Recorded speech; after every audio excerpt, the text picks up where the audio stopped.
Meeting, which has been a long time. Yeah, got it. Bob's going to cut us off here in a minute. Good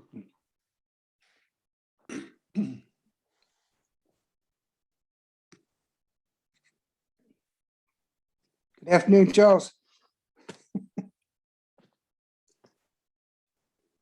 Tom, Mac Wooten here. Good to see Hey, you. Mac. Good to I see hope it's you. going well. You're recovering. Making progress, a little bit at a time. Good, good.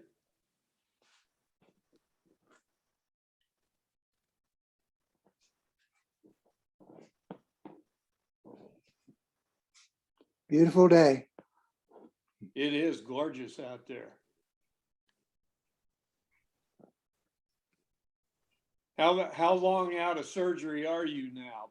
Couple of weeks? The surgery was on Monday, last Monday.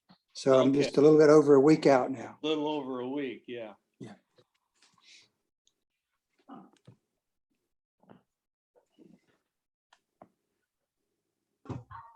Okay, folks, we're going to get started here in a minute, so I'm just going to do a little bit of mute work. Okay, thank you, bud. No, Blair's.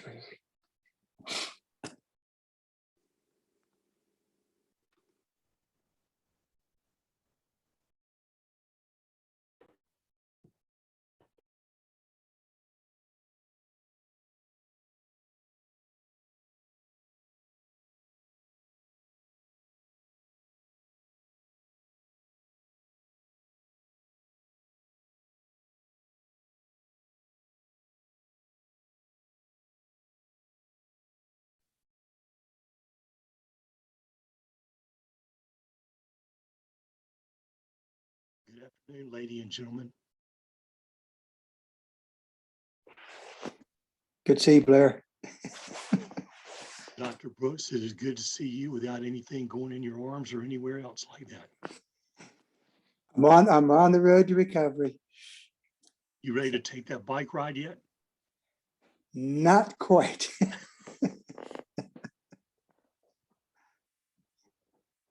That would be an end goal, but right now, a little early. Well, it is for me too. I haven't been on my bike for about 2 years, but I'm going to get there soon. I'll tell you that, one way or another. How's mom and dad? They doing okay? Yeah, they're doing okay. Good. Good. Yeah. I tell you what, that Glen Air building keeps getting bigger and bigger and bigger, doesn't it? Glen Air. The incredible part to me is if you drive by that thing at quitting time for construction, it's amazing. It's got cut off. Good afternoon, Cary Rotary Club. How is everybody this gorgeous North Carolina April afternoon? Outstanding. I'd have to say the sky looks Carolina blue today, wouldn't you? Yeah. Well, thanks everybody for coming this afternoon.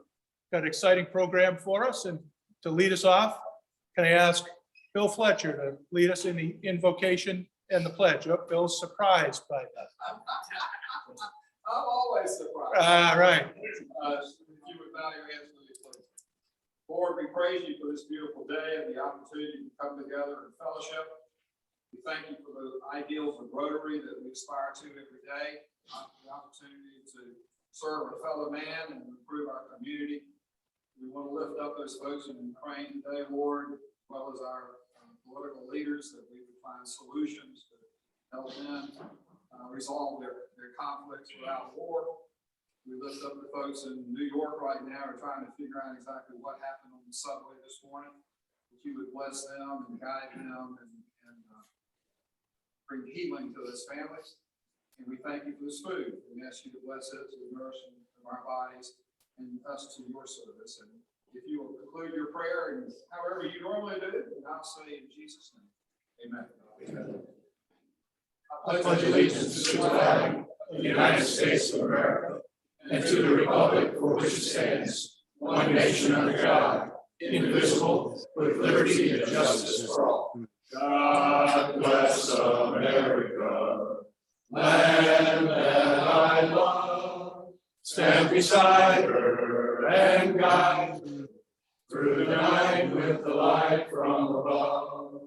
From the mountains to the prairies, to the oceans white with foam. God bless America, my home, sweet home. God bless America, my home, sweet home. And thank you, Bill. Thank you, Bill. Speaking of Bill, he forwarded to me a letter I'd like to read on behalf of the club here. It says, "Dear Bill, expressions of gratitude come in many forms, but we find our students often say it best in their own words. Melissa, a 2021 scholarship recipient, shared this. I would like to thank you for contributing to this foundation. Gifts such as yours truly open doors for so many students who, like me, have big dreams and ambitions, but who also face limitations.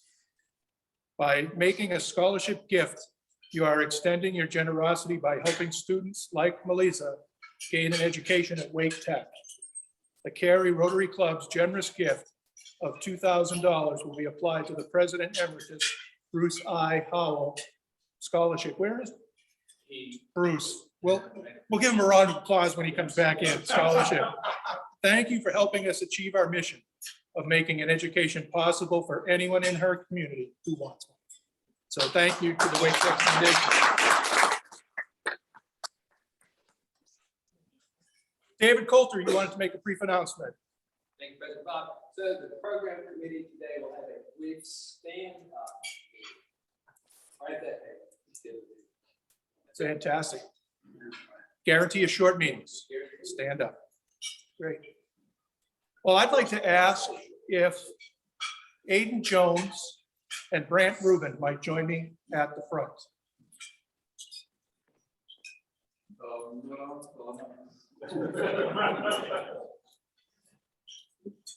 I have to tell you that this is a great privilege and actually fun for me to be able to do this. And Harold Bennett apologizes that he's not here to be with us. So this is great because I get to go back to some membership activities and induct 2 new members to our club. So I will formally recognize Aiden Jones and Brant Rubin as the newest inducted members of our club. And it's my privilege and pleasure to welcome them to our club. Aiden was proposed by Harold and Brant was proposed by me. And so we'll now proceed to admit you, Brant and Aiden, in the Rotary Club of Cary, and so to the Fellowship of Rotary around the world. It's been explained to you that the ideal of Rotary is service, and service above self is our principal motto. And the object of this club and all Rotary clubs is to foster and encourage this ideal. You are to share in this effort. You've been approved for membership in this club because we believe you to be a worthy representatives of your vocation, interested in the ideals of Rotary, and willing to do your share in translating these ideals into tangible realities. You've agreed to accept the obligations attached to your membership in this club and to obey this club's constitutions and bylaws. Now, I have the pleasure of pinning the Rotary emblem on you, which you can wear with pride.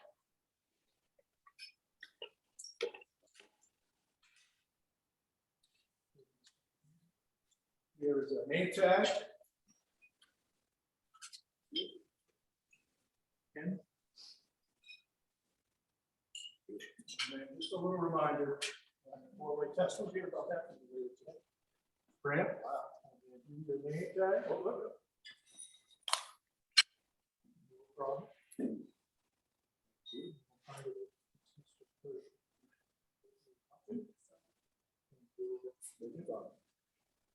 So please join me in welcoming Brant and Aiden.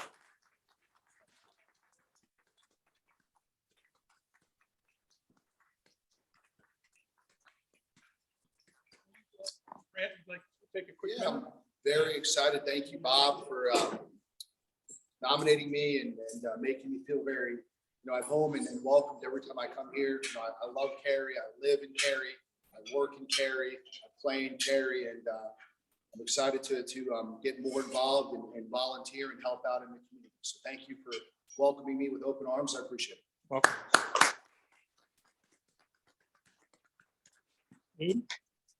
Thanks, Harold. I was not here, but thank you, Bob. I know we met for a good hour and a half. You listened to me babble there.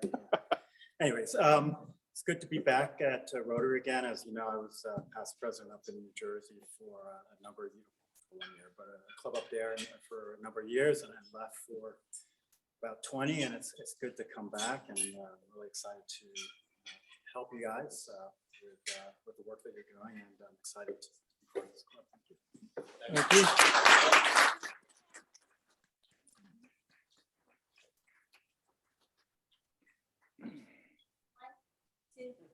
Stand up straight. Sorry. Former yearbook photographer. Cheese. Former yearbook photographer. Thank you.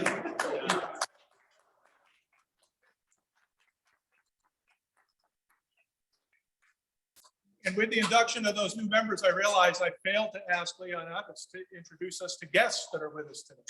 Thank you, President Ross. We have several guests. I'm going to introduce Patrick Gallagher, who in turn will introduce his guest. So there you go, Pat. Thank you. I'm Pat Gallagher. I'm the Assistant Governor for Area 9, which covers the 5 Cary clubs, plus the new Environmental Sustainability Club. And it's great to be here. We have some other presidents joining us from the various Cary clubs. So I'd like to introduce Carol Fry. Carol is from the Cary Page Club, and Tim Murray. Tim is from the Cary Kildare Club. And I did not see, did Jacob make it in? Hello, Zoom audience. Okay. I do not see Jacob yet.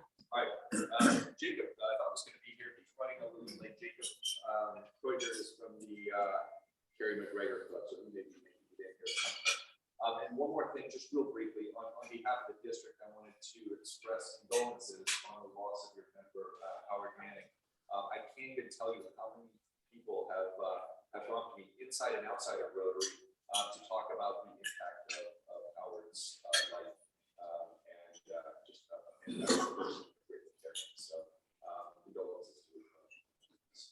Thank you. Thank you. And welcome, Carol and Tim. And we have one other guest that I'll introduce, and that is Thomas Bell. Thomas is a prospective new member joining us for the second time, and so we're looking forward to seeing him with us in the future.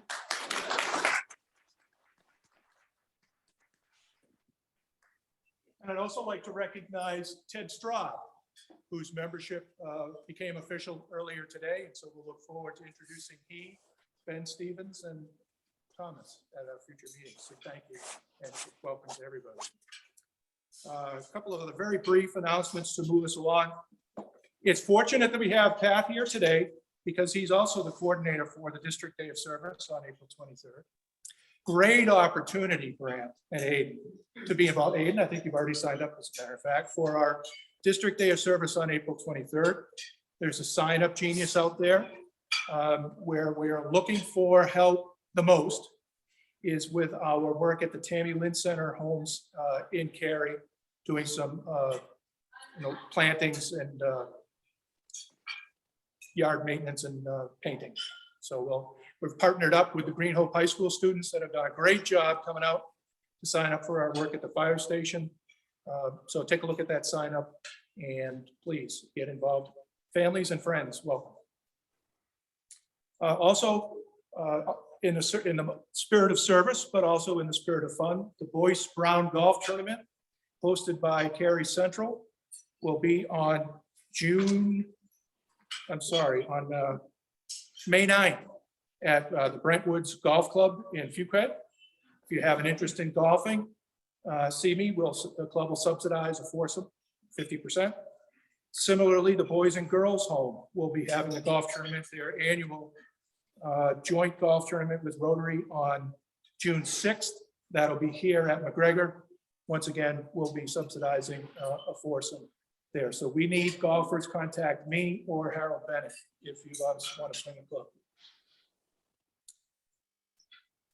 All right, before we get to our speaker, are there any miracle moments that anyone would like to share? Paul Wozakevich. Thank you. For the last 2.5 years, we've been building a Ukrainian Catholic church in Garner. And we got our certificate of occupancy on Wednesday morning. So great achievement. Thank you. Congratulations.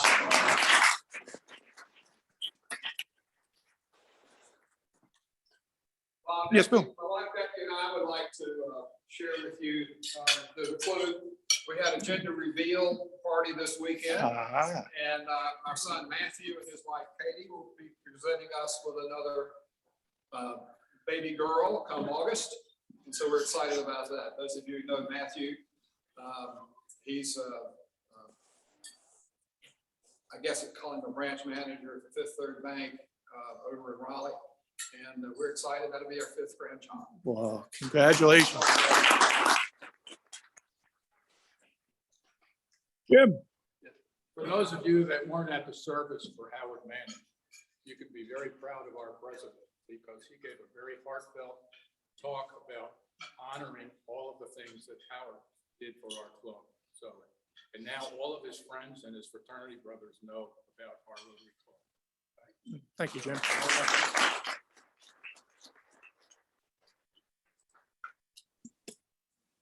Anyone online with a miracle moment to share? It made it. Not today. All right. Well, thank you. We worked just by way of Howard Manning. Be aware that there's a memorial fund that's been established at Dorcas Ministries in his honor. If you mail a check with the Howard Manning Memorial Fund to Dorcas, you can allocate funds for that purpose. We'd be happy to do that. The club, of course, will be making a contribution as well. Paul, did you have something? I just want to remind you to click your camera, making sure it's actually taking a picture of us. All right, well, that's the more lovely part of the audience, isn't it? Thank you very much.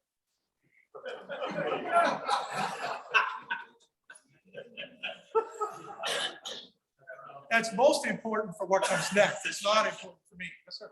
Memory Cafe tonight. Memory Cafe. Come on down. There you go. Thank you. Any other last?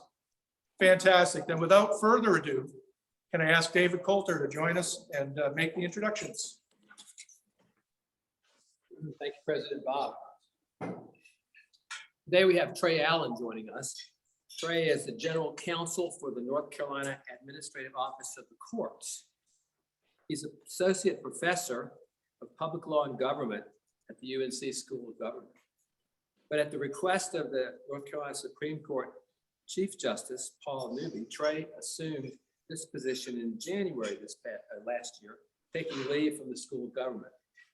He is a planner coordinating many educational functions for municipal clerks and county governing boards. He's also a researcher, and he writes about general regulatory and enforcement powers for local government. He's a graduate of UNC and of the UNC Chapel Hill Law School. He's a commissioned officer in the Marine Corps, serving in the Judge Advocate General Corps. And he's married and he has 5 awesome children. So please welcome Trey today.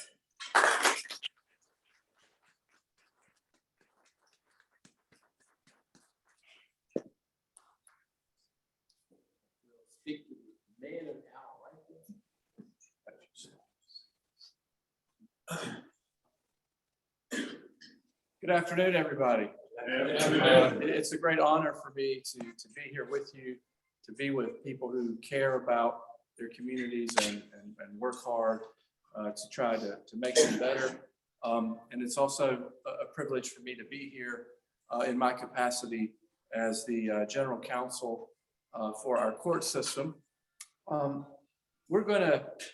have a few slides that I'm going to use to walk you through the basic structure of the court system, because unless you've been unfortunate enough to, if you're not a lawyer or a judge, unless you've been unfortunate enough to have been involved personally with the courts, you may not know a lot about how our judicial system is structured in North Carolina.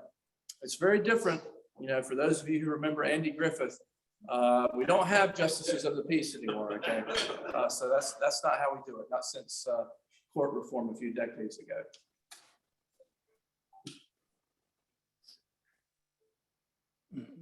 And it would have been great if I could have gotten this to the folks. So I apologize for that.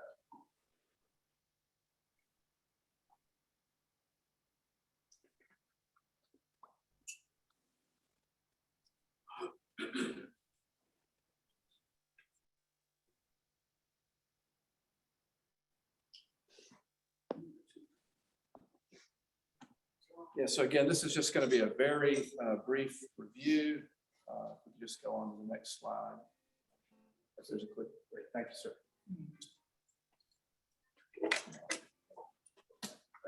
Sure.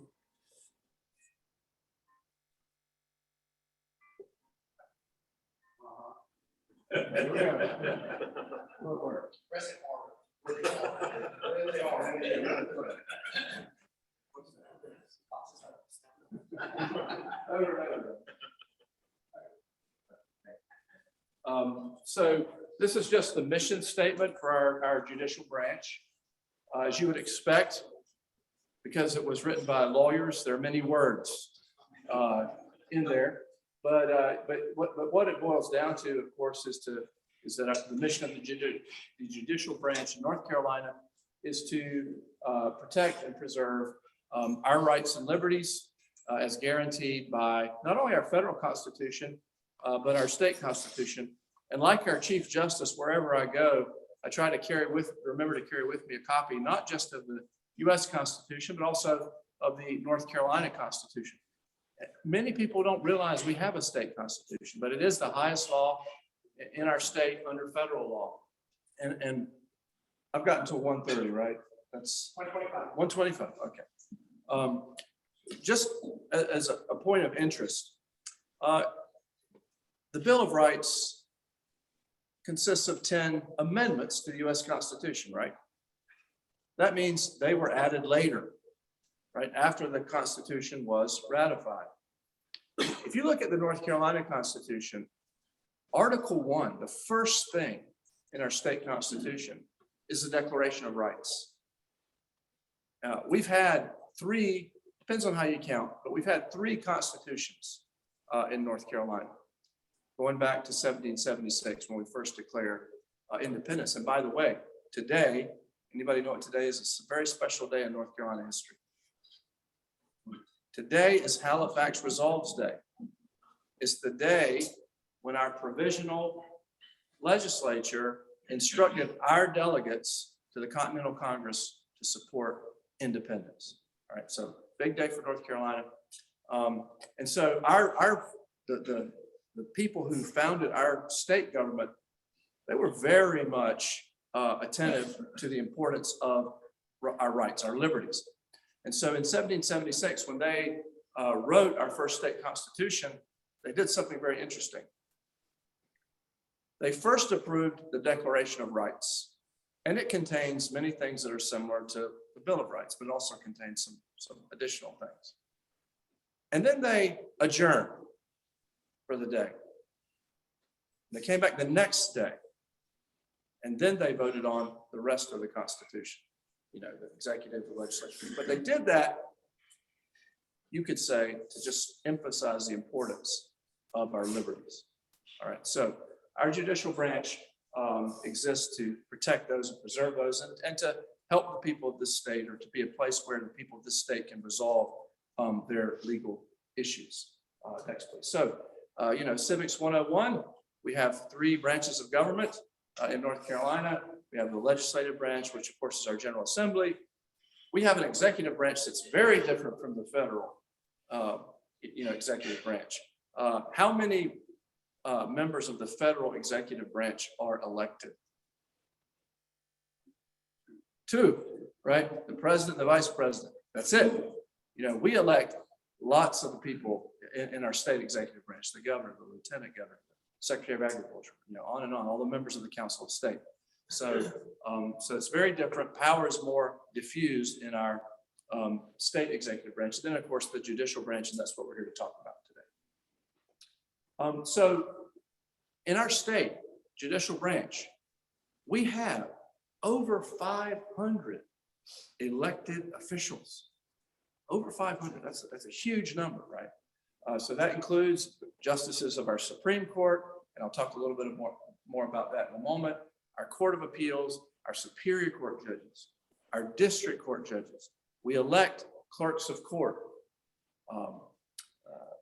And so we elect district attorneys. And so in North Carolina, it might seem a little odd to you, but district attorneys aren't under the Attorney General. They're not under the Department of Justice. They are part of the judicial branch. If you look at our state constitution, Article 4 in our state constitution deals with the judicial branch. That's where you'll find the state constitutional provisions on district attorneys. And then we have about 6,400 total employees in the judicial branch, so all the support staff, people like me and the lawyers who work in my office. So our judicial branch, the head of our judicial branch is our Chief Justice, Paul Newby, who's our 30th Chief Justice in this state. He was elected Chief Justice in 2020. You all might remember that race.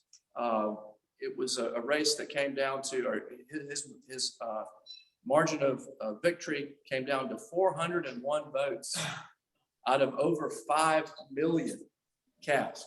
So it was an incredibly close race. There were several recounts, but he ultimately did win. And he was, at the time of his election, he was the senior associate justice on the North Carolina Supreme Court, which meant he was the longest serving member on the court. So he's been on the court for some 17 years now.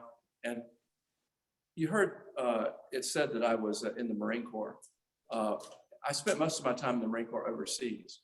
When I came back to North Carolina, so I did the Marine Corps after law school. That was my first job after law school, was the Marine Corps.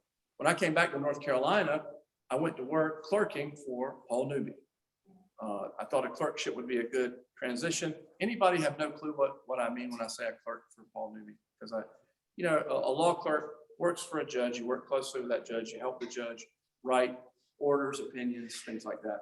So I worked for him. I clerked for him for about 1.5 years, and that was during his first year on the North Carolina Supreme Court. So that's how I got to know our Chief Justice. Okay, so here is I want to spend just a moment or two talking about the structure of our court system. So if you look at the bottom of that chart, you'll see we have clerks and we have magistrates. And clerks and magistrates both perform some judicial functions. So magistrates, if you think about magistrates, they handle some of the preliminary proceedings in criminal cases. They might set bond, for example, or conditions of release for people who've been arrested for suspected of crimes. They also preside over small claims court, and small claims courts where you have the option of having cases that, and the amount or the cap on what can be heard in a small claims court varies from judicial district to district in the state. But in some places it's as low as 5,000, in some places it's as high as 10. So we've got magistrates. Clerks of court also perform. Now you think clerk of court, you think they handle all the records, and that's true, but clerks of court also have some judicial functions. They are judges in probate. So when the wills are probated by clerks of court in North Carolina. So they have judicial functions. But usually when people talk about court, they're thinking either of our district court or superior court. Those are our two trial court divisions in North Carolina. So on the criminal side, district court is where misdemeanor cases are heard. Okay, so it's small crimes, if there's such a thing. Low-level crimes are heard in district court, superior court. That's where felony criminal cases are adjudicated. Of course, superior courts and district courts also hear civil cases. In district court, civil cases are heard as long as they don't exceed $25,000, as long as not more than $25,000 is being sought. District courts also where family court cases are heard. So although in a typical, take a slip and fall civil case. Well, if you're seeking more than $25,000, your case can't be heard or shouldn't be heard in district court. It should be in superior court. That's where the big money civil cases are heard. But Suppose you're a multimillionaire and you and your spouse are getting divorced and the court's going to have to divide up those assets. It's a multi-million-dollar case, but it's not going to be heard in Superior Court. It's going to be heard in district court. So district courts do deal with big-time civil cases in the family law context. And so those are our trial level courts. Appeals, it gets complicated. If you're convicted in district court of a misdemeanor, you can appeal to Superior Court. All right, so there's some appeals from district court to Superior Court. But as a general rule, when you appeal, your case would go to our Court of Appeals. And our state Court of Appeals has 15 judges. They're all independently elected statewide. So this year, they're not all elected at one time. So it's their terms are staggered. So this year, I think there'll be 4 Court of Appeals seats on the ballot in November. All right.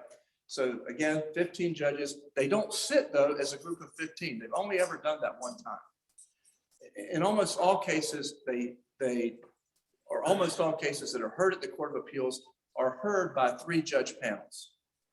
So they sit in 3-judge panels, and the decision of any one panel is binding statewide, unless it's overturned by the North Carolina Supreme Court. The Court of Appeals hears about 1,000 cases a year. All right. About 15% of cases decided by the Court of Appeals end up in the North Carolina Supreme Court, and that is our state's highest court. And it is the last court on issues of state law, on the interpretation of state law. So when the North Carolina Supreme Court interprets our state constitution or interprets a statute, there's no appeal from that interpretation. When it interprets federal law, and it often does, think about criminal cases. You might have a criminal case in state court, and the defendant might say, the evidence against me was the product of an unlawful search, a search that violated my rights under the 4th Amendment to the U.S. Constitution. Well, the state courts will rule on that federal law issue. And so if the Supreme Court rules on a federal law issue, you can seek review in the U.S. Supreme Court. So an appeal from the North Carolina Supreme Court goes to the U.S. Supreme Court on a matter of federal law. But of course, the U.S. Supreme Court doesn't hear very many cases, right? So for all intents and purposes, North Carolina Supreme Court's the last word. It has 7 justices, and they hear cases as a group. We call it en banc, all together. They don't split into panels. And those 7 justices are all independently elected statewide, all right? Any questions about our basic court structure? Okay, did you have, yes, ma'am? Not about how many states or areas actually elect all their judges as opposed to? Yeah, that's a great question, and I don't have those numbers. There's a real diversity across our country. You know, in some places, in South Carolina, I believe their legislature picks the members of their Supreme Court. So not surprisingly, then you end up with a lot of former legislators, you know, on their state Supreme Court. In a lot of places, they're appointed by the governor.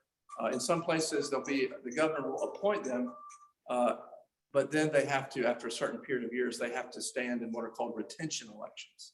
So you don't get to decide who's appointed, but you do get the chance to kick off the judge after a certain number of years. So it really varies, and I don't have the numbers. There's been a big push over the years in our state to get rid of judicial elections. And it wouldn't be appropriate for me to comment on, on that, whether we ought to or not. So I'm not, especially since my boss, the Chief Justice, got there through an election. So he probably prefer that I not say anything negative about judicial elections. Yes, sir. Three judge Court of Appeals panel. How are those judges selected for those panels? Is it geographic distribution or? It has nothing to do with geography.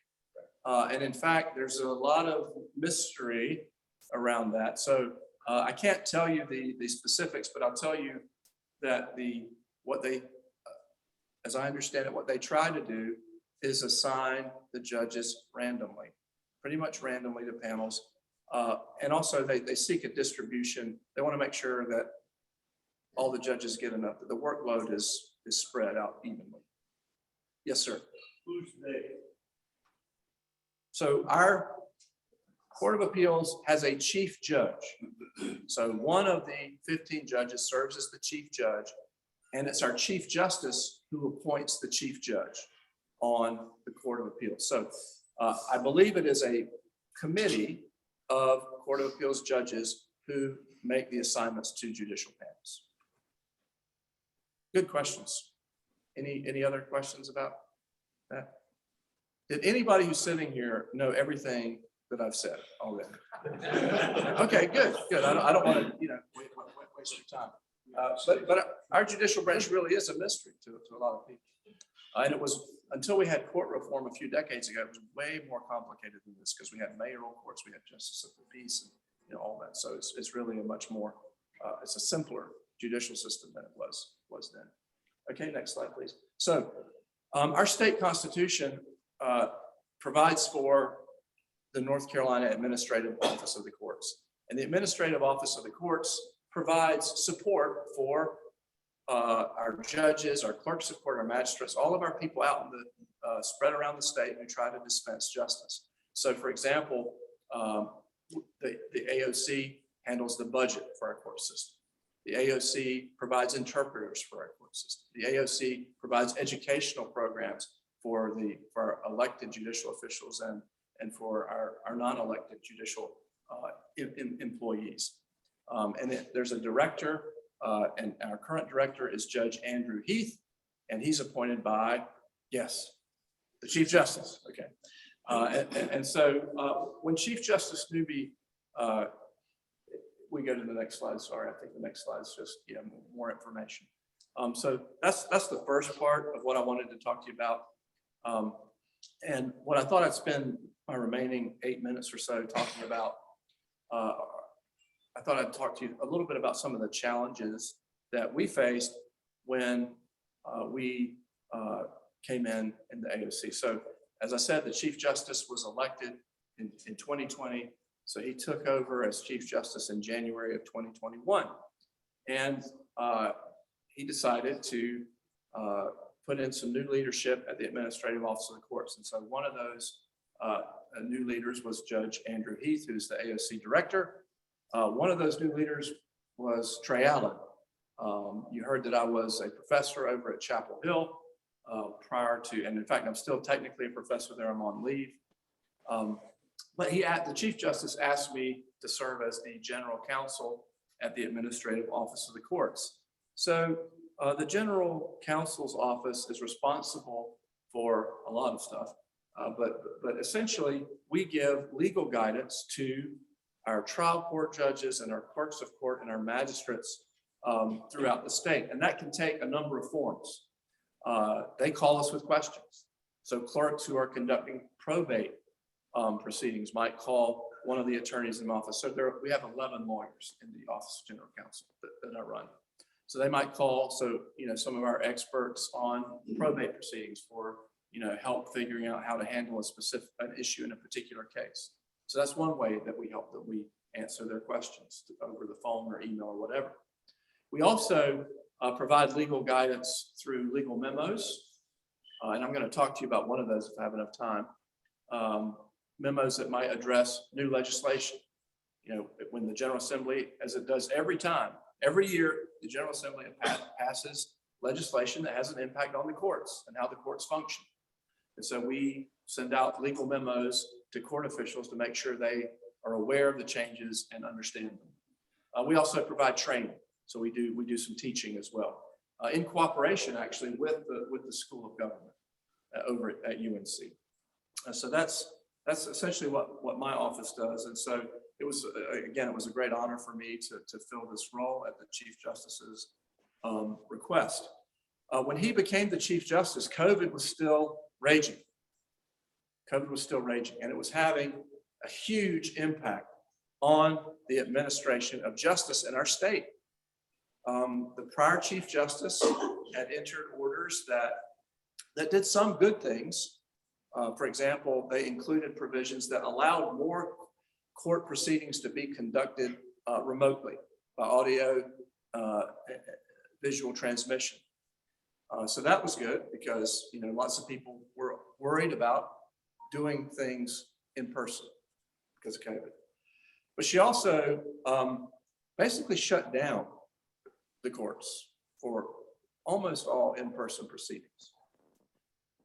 And I don't mean to, please don't take anything I'm saying to diminish the risks of COVID. But there was a constitutional problem with that.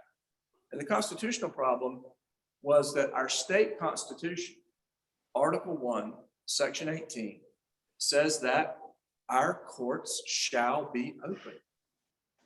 And it says also that right and justice shall be administered without favor, denial, or delay.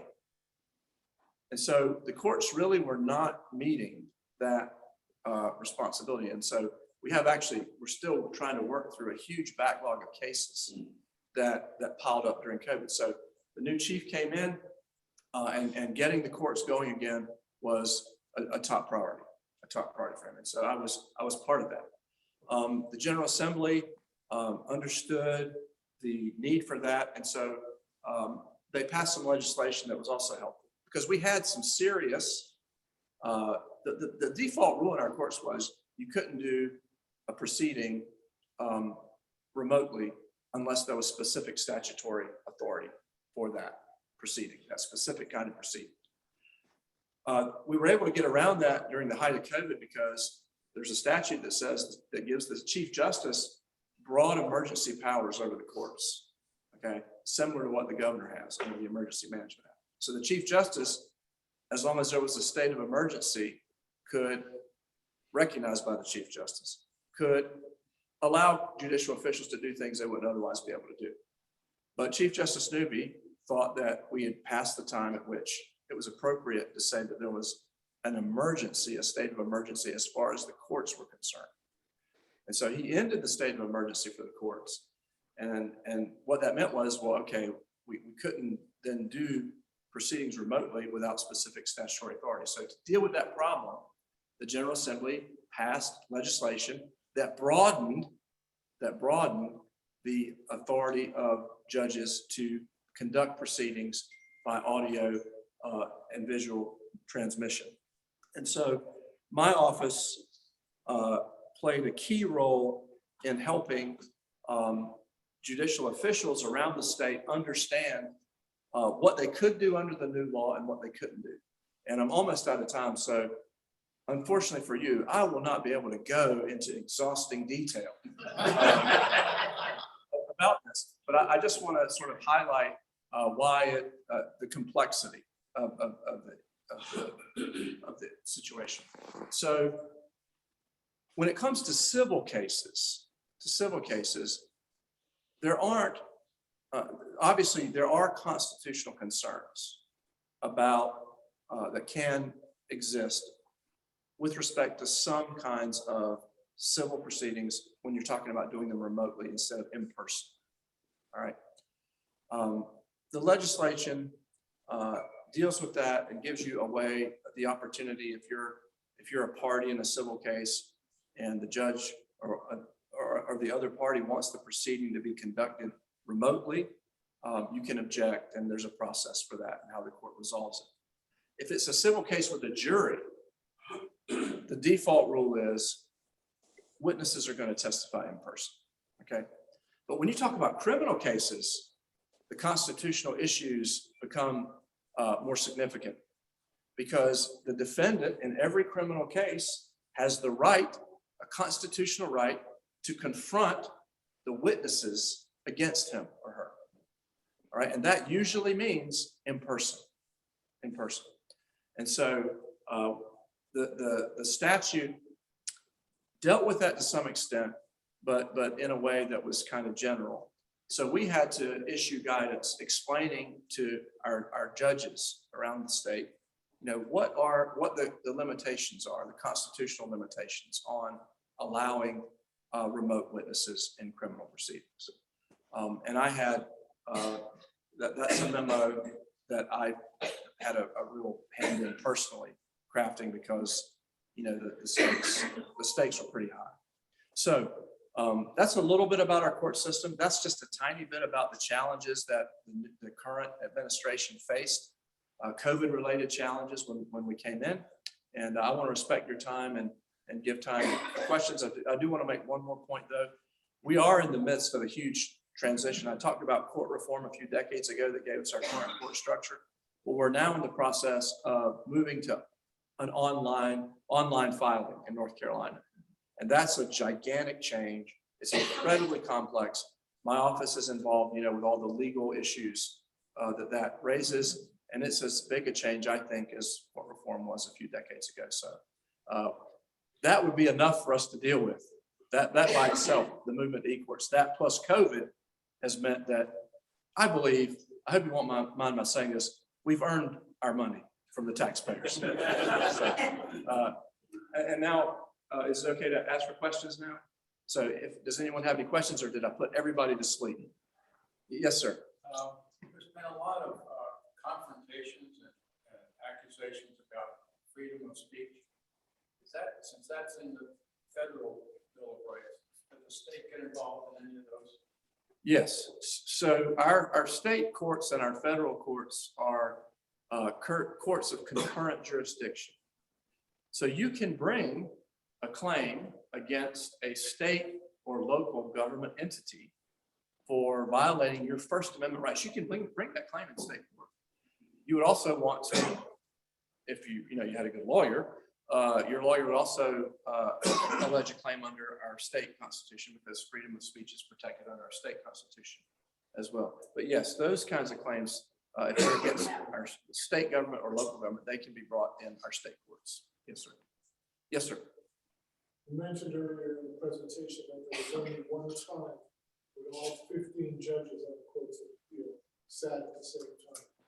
Can you just talk about that? Yeah. So, and that actually, I'm glad you asked that, because they didn't actually sit. But they did issue an order as a group of 15, or as an en banc, and not as a panel.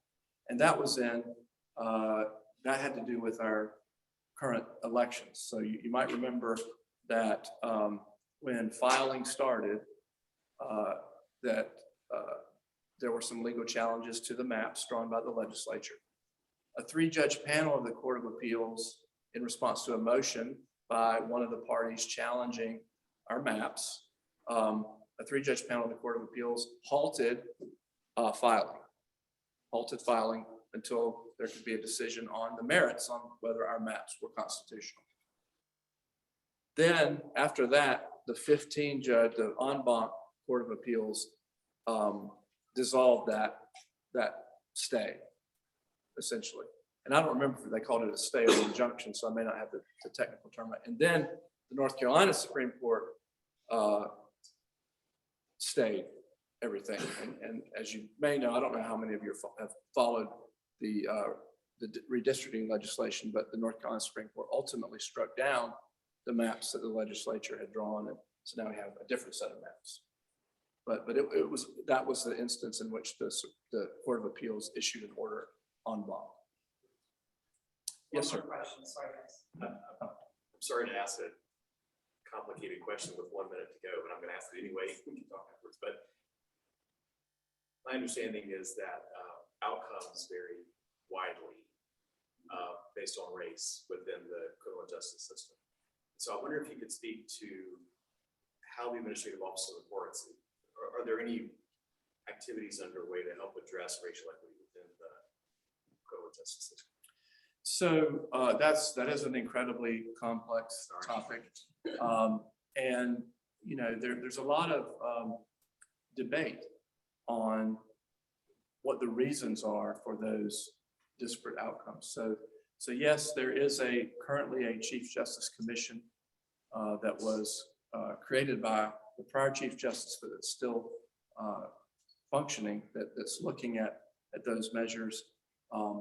It's the administrative office of the court's role in that is not, we don't tell the independently elected judges what to do and how to conduct the court. We're in a support role. So our role would really be to help implement whatever policies the Chief Justice or the Supreme Court as a group decides on, because the North Carolina Supreme Court has general supervisory power over our courts. So we'd be more in an implementation role than in the policy making role on that. That's a good place to stop. Trey, these are just a small way of saying thank you. This was Oh, thank wonderful. you so much. These are note cards from our own member and the artistry. They're really beautiful. Thank y'all for listening so much. It was a pleasure.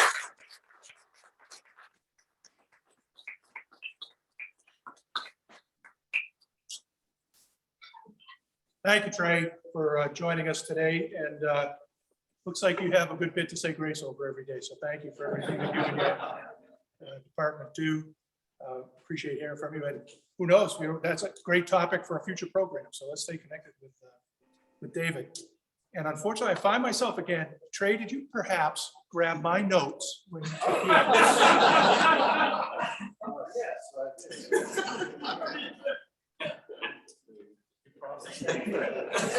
You would think I would learn my lesson after the last time.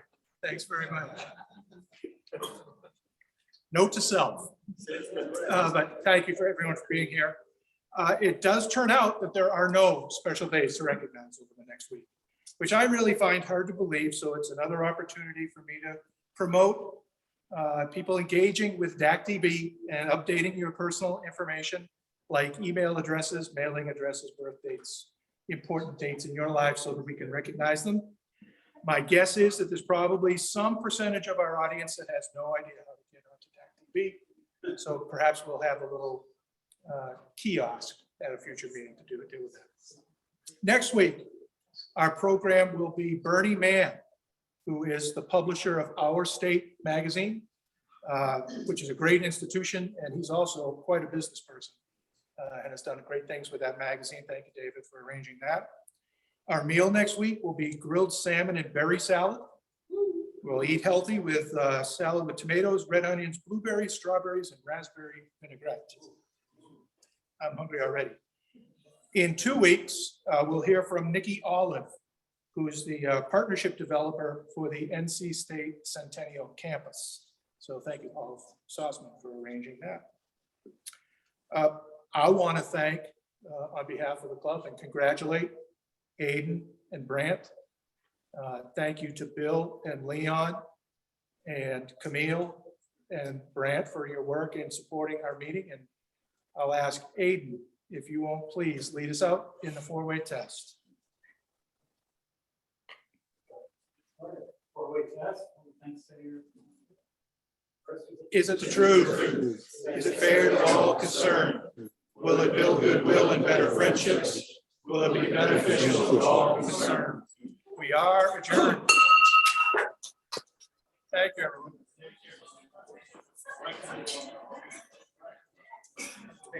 How are you? Yeah, keep on.